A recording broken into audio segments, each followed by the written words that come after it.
नमस्कार, स्वागत है आप सभी का टारगेट फॉर आईक्यू में। मैं हूं सत्येंद्र। बिहार एपीओ 2024 का नोटिफिकेशन आप लोग बेसब्री से इंतजार कर रहे हैं और इलेक्शन बाद आप लोगों को बहुत बड़ी ये खुशखबरी जल्दी देखने को मिलेगी। 2020 में आप लोगों का 553 पोस्ट पर जो नोटिफिकेशन आया था फाइनली और सक्सेसफुली काफ़ी अड़चनों के बाद, मतलब उसमें काफ़ी सारी रुकावटें आई थी। प्री में आई, फिर मेंस में आई, 2 बार रिजल्ट आया, मेंस के बाद फिर इंटरव्यू में लेकर काफ़ी और कोर्ट केस तक भी गया था और लगभग उसमें फाइनली 3 साल उसमें, लगभग अमूमन 4 साल उसमें लगे उस पूरे प्रोसेस में। हालांकि बिहार का ये एपीओ के मामले में सबसे बड़ा नोटिफिकेशन था और इस बार भी काफ़ी अच्छी और बहुत सारी वैकेंसीज आप लोगों को आने वाली है। इस वीडियो में मैं बात करूंगा सबसे पहले सिलेबस की। ये वीडियो उनके लिए ज़्यादा इंपॉर्टेंट है जो पहली बार या फिर बिहार में एपीओ बनना चाहते हैं। इस वीडियो में मैं संपूर्ण जानकारी डिटेल के साथ आप लोगों के साथ शेयर करूंगा। यदि आप लोगों को वीडियो पसंद आए और यदि आप पहली बार चैनल पर आए हैं तो प्लीज़ चैनल को ज़रूर सब्सक्राइब कर लें ताकि इंफॉर्मेटिव वीडियोस और लीगल या फिर जुडिशरी से रिलेटेड अपडेट्स आप लोगों को मिलती रहे। तो चलिए सबसे पहले हम सिलेबस को देखेंगे, फिर हम जानेंगे नोटिफिकेशन कब तक है, कितनी वैकेंसीज आपकी आ सकती हैं, पोस्ट कितनी हो सकती हैं और इसमें आपकी एज लिमिट क्या है। तो और साथ में कुछ नए बड़े बदलाव होने की क्या क्या संभावनाएं हैं, इन पर लेकर हम जो हैं चर्चा करेंगे। तो सबसे पहले अगर मैं आप लोगों की बात करें तो हम लोग सबसे पहले बात करेंगे आपके जो है वो सिलेबस की। और सिलेबस की बात करें तो सिलेबस में सबसे पहले देखो, इसमें जो है वो आपका पहले प्री होगा, फिर आप लोगों का मेंस होगा और फिर इसमें इंटरव्यू होता है। ठीक है, एक इंटरव्यू आप लोगों का एक इंटरव्यू होगा। ठीक है, प्री मेंस इंटरव्यू होता है और इसी के आधार पर आप फाइनल सिलेक्शन लेते हैं। हालांकि प्री के जो मार्क्स हैं वो मेरिट लिस्ट जो फाइनल बनती है मींस मेंस और इंटरव्यू उसमें नहीं जोड़े जाते। प्री में आप लोगों के 2 पेपर होंगे, एक जीएस पेपर, एक लॉ पेपर। मैं बिल्कुल आपके बोर्ड पर ही साथ के साथ लिख दे रहा हूँ सारा। जो जीएस पेपर होगा वो 100 एमसीक्यू आएंगे और 100 ही मार्क्स का होगा। लॉ पेपर 150 मार्क्स का होगा और 150 ही एमसीक्यूज उसमें आएंगे, यानी ईच क्वेश्चन 1 नंबर का होगा। ठीक है, क्लियर होगी बात सभी को? यानी टोटल जो प्री है वो 250 मार्क्स का आपका प्री प्री होगा, 250 नंबर का प्रीलिम्स एग्जाम होगा। अब इसके सिलेबस को डिटेल में देख लेते हैं। जैसे जीएस है तो जीएस में कौन कौन से सब्जेक्ट आप लोगों को प्यारे बच्चों देखने के लिए मिलेंगे। तो जीएस में आपको नंबर 1 हिस्ट्री, नंबर 2 आपकी ज्योग्राफी और ज्योग्राफी में भी इंडियन ज्योग्राफी, इंडियन ज्योग्राफी, फिर आपका करंट, करंट के बाद जनरल साइंस, जनरल साइंस और आपका कॉन्स्टिट्यूशन या पॉलिटी आप लोग कह सकते हैं।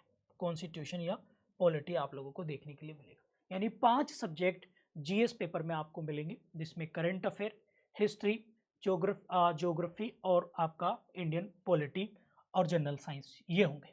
लॉ पेपर की बात करें आप लोगों को प्री वाले एग्जाम में तो आप लोगों को यहाँ पर 4 सब्जेक्ट देखने को मिलेंगे, आईपीसी, सीआरपीसी, एविडेंस और आप लोगों का कॉन्स्टिट्यूशन। तो ये 4 पेपर आपको देखने को मिलेंगे। अब क्वेश्चन ये उठता है कि ये नए वाले आएंगे या पुराने वाले आएंगे। मैं आप लोगों को बता दूं क्योंकि अभी जो नोटिफिकेशन है वो आप लोगों का आफ्टर इलेक्शंस आपको देखने के लिए मिलेगा। तो अब क्योंकि 1 जुलाई 2024 से अब नए क्रिमिनल लॉ जो बीएनएस है और बीएनएसएस है ये आप लोगों के लागू हो जाएंगे।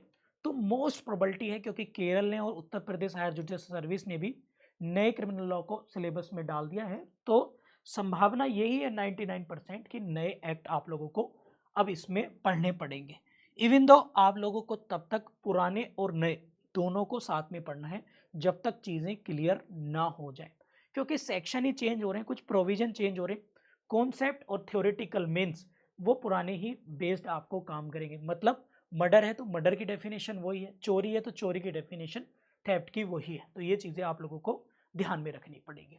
इसके अलावा ये जो होंगे टोटल 150 एमसीक्यूज आएंगे और ये जो आएंगे ये 100 एमसीक्यूज आप लोगों को आएंगे।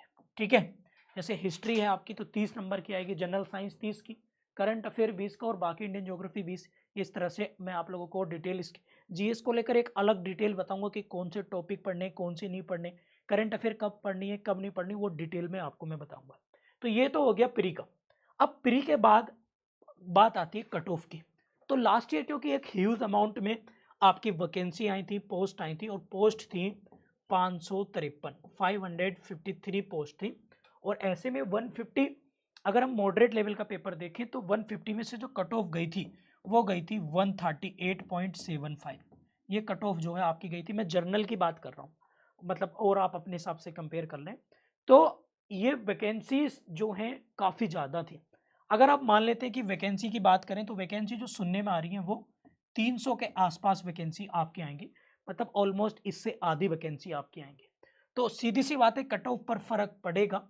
आप लोगों को जो अभी टारगेट रखना चाहिए प्रीलिम्स निकालने वाले बच्चों को, टारगेट फॉर प्री एग्जाम, तो टारगेट फॉर पीटी के लिए आपको 300 में से कम जो टारगेट रखना है जीएस और एज वेल एज लॉ, उनको लगाकर आपको 170 का टारगेट प्यारे बच्चों रखना है आउट ऑफ कितने 250 में से आपको। और इसमें एक चीज और मैं बता दूं आपको, इतना अगर आप टारगेट मन में रखेंगे तो डेफिनेटली प्रीलिम्स आपका रुक नहीं पाएगा। ऑल्दो 160 और डिपेंड करेगा कि वैकेंसीज कितनी है।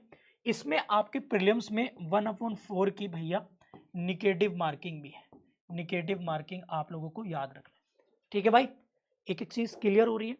चलिए और मैं बता देता हूं आप लोगों को कि 1 अप्रैल से हमारे यहाँ पर जीएस पेपर प्री के लिए और लॉ पेपर प्री के लिए बैचेस स्टार्ट हो चुके हैं नए एक्ट के साथ, और इसे आप ज्वाइन कर सकते हैं, जिसमें लाइव क्लासेस हैं, नोट्स हैं, कंटेंट हम लोग पीडीएफ में देते हैं, और वही करना है आप लोगों को। इस बार भी बिहार एपीओ में हमारे यहाँ से 60+ कैंडिडेट्स का जो है वो सिलेक्शन हुआ था फाइनल, जो आप लोगों ने देखा होगा बहुत सारे इंटरव्यूज़, और उसकी लिस्ट हमने पब्लिक ग्रुप में डाल रखी, ऑल्दो वो सब ज़्यादातर जीएस बैच के थे, ठीक है। और इस बार हम लॉ पर भी बहुत बेहतर तरीके से कमांड कर रहे हैं, तो आप लोग ज्वाइन कर सकते हैं चैनल का रिव्यू करके। उसके बाद आप ऐप डाउनलोड करिए प्ले स्टोर से, ऐप पर ही हमारी क्लासेज होती हैं। टारगेट फॉर आईक्यू ऐप आपको डाउनलोड करना होगा। बात क्लियर। अब आ जाते हैं, प्री हमने देखा, अब आ जाते हैं मेंस की बारी। मेंस में अगर हम बात करें भाई, मेंस की अगर हम देखें तो मेंस में थोड़ा सा बदलाव इस बार देखने को मिला था। जो 2020 का नोटिफिकेशन था, जो अभी लास्ट ईयर एग्जाम हुआ है, इसमें बिकॉज ऑफ एक एक्स्ट्रा पेपर नंबर 7 जोड़ दिया, जिसे माइनर एक्ट का नाम दिया गया। तो उस पर भी अभी मैं आ रहा हूँ, पहले बात कर लेते हैं जीएस के। इसमें तो मेंस का जो प्रत्येक पेपर होगा वो 3 घंटे का होगा, ठीक है। पहला जो पेपर होगा वो जीएस पेपर का होगा, जीएस पेपर। और जीएस में आपकी जनरल जीके यानी जनरल नॉलेज जैसे बीपीएससी में, और जीएस यानी जनरल साइंस आती है। यहाँ पर जीएस का मतलब जनरल साइंस है। तो दोनों देखने को आप लोगों को मिलेगी, including current, polity, general knowledge, static GK सारा, और बिहार जीके भी इसमें आता है। इसके बाद फिर पेपर दूसरा होगा आप लोगों का, वो होगा हिंदी लैंग्वेज। हिंदी लैंग्वेज का पेपर आप लोगों को मिलेगा। फिर होगा आप लोगों का इंग्लिश लैंग्वेज का, इंग्लिश लैंग्वेज अगर आप बात करें तो। जो जीएस का पेपर होगा प्यारे बच्चों, ये होता है आप लोगों का 100 नंबर का।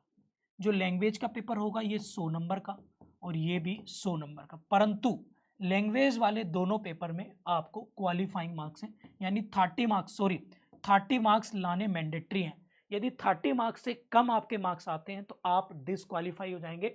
मतलब इसमें 30 नंबर से कम आते ही, इसमें 30 नंबर से कम आते ही पूरी तरीके से बाहर हो जाएंगे, आपकी आगे की कॉपियां चेक ही नहीं होंगी, ठीक है। क्लियर है।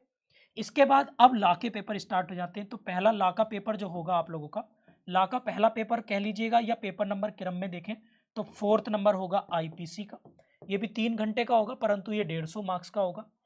पेपर नंबर 5 जो होगा वो आप लोगों का देखें तो एविडेंस एक्ट का होगा।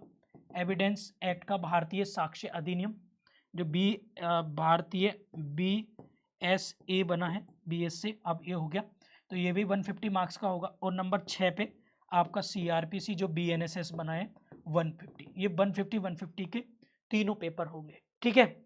इसके अलावा एक 7वां नंबर पेपर और जोड़ दिया भाई, इसका नाम है अदर लॉ। तो ये अदर लॉ करके बना है। इसके अंदर हम लोग अदर लॉ में 6 माइनर एक्ट हम लोग देखेंगे। इस माइनर एक्ट को लेकर टारगेट फॉर आईक्यू पर 12 अप्रैल से एक नया बैच स्टार्ट हो रहा है।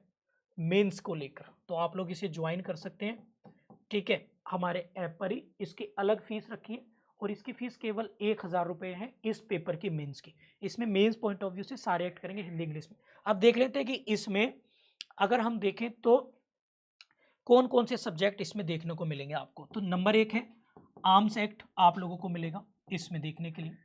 दूसरा आपका SC/ST एक्ट आपको मिलेगा देखने के लिए। तीसरा इसमें पोक्सो एक्ट आप लोगों को मिलेगा, पोक्सो एक्ट आप लोगों को मिलेगा। फिर इसके बाद आप लोगों का इसमें prevention of corruption, prevention of corruption आपको मिलेगा देखने के लिए, करप्शन एक्ट मिलेगा आपको। इसके अलावा 4 हो गए, भी 2 ने, एक है आप लोगों का एक्सप्लोसिव सब्सटेंस एक्ट आपको मिलेगा, एक्सप्लोसिव सब्सटेंस एक्ट आप लोगों को मिलेगा। फिर इसके बाद नंबर 1 है आप लोगों का, वो है कौन सा, डोबरी प्रोहिबिशन एक्ट। ये आपका यूपी और बिहार और इसके साथ साथ राजस्थान, AP और जुडिशरी दोनों में आता है, डोबरी प्रोहिबिशन एक्ट, ठीक है भाई। तो ये 3 एक्ट आप लोगों को देखने के लिए, ये 6 एक्ट आप लोगों को मेंस में देखने के लिए मिलेंगे, ठीक है। मतलब ये मेंस में आएंगे और ये आएंगे 150 मार्क्स के। कितने के? 150 मार्क्स के। तो आपको मैंने बताया 7 पेपर होंगे और इस 7वें पेपर में माइनर एक्ट केवल मेंस में आएंगे आपके, जो अभी तक का लेटेस्ट सिलेबस है, ठीक है। जनरल कैटेगरी के लिए आप 40 साल तक दे सकते हैं, बाकी वहाँ के लोगों के लिए रिजर्वेशन है इसमें 3 साल और 5 साल के लेकर। और इसके साथ साथ ये जो पेपर है दोनों भाषाओं में होता है, बिहार में इसका एग्ज़ाम होगा। और बिहार के APO की सैलरी उत्तर भारत के नहीं, सारे पूरे भारत के APO से सबसे ज़्यादा है, ठीक है। राज्य के गृह विभाग में, यानी राज्य की जो होम मिनिस्ट्री होती है, उसमें आज जो है आप लोग जो है प्रोसिक्यूशन ऑफिसर के रूप में नियुक्ति आप लोगों की होगी लोअर कोर्ट्स में। तो ये आप लोगों को ध्यान रखना है। तो ये मैंने बताया सिलेबस, कट ऑफ मैंने आपको बता दिए, टारगेट बता दिया। इसकी तैयारी में आप लोग लग जाइए। GS, लॉ और लैंग्वेज पेपर्स को ध्यान में रखते हुए आज से अपनी तैयारी को स्टार्ट कर दीजिएगा। टारगेट फॉर IQ पे नए बैचेस स्टार्ट हो चुके हैं, रिकॉर्डेड भी आपको मिल जाएंगे और इसमें करंट, स्टैटिक सारा चीज़ें कंप्लीट है। इस नंबर पर आप व्हाट्सअप कॉल करके क्लासेस को ज्वाइन कर सकते हैं। Thank you.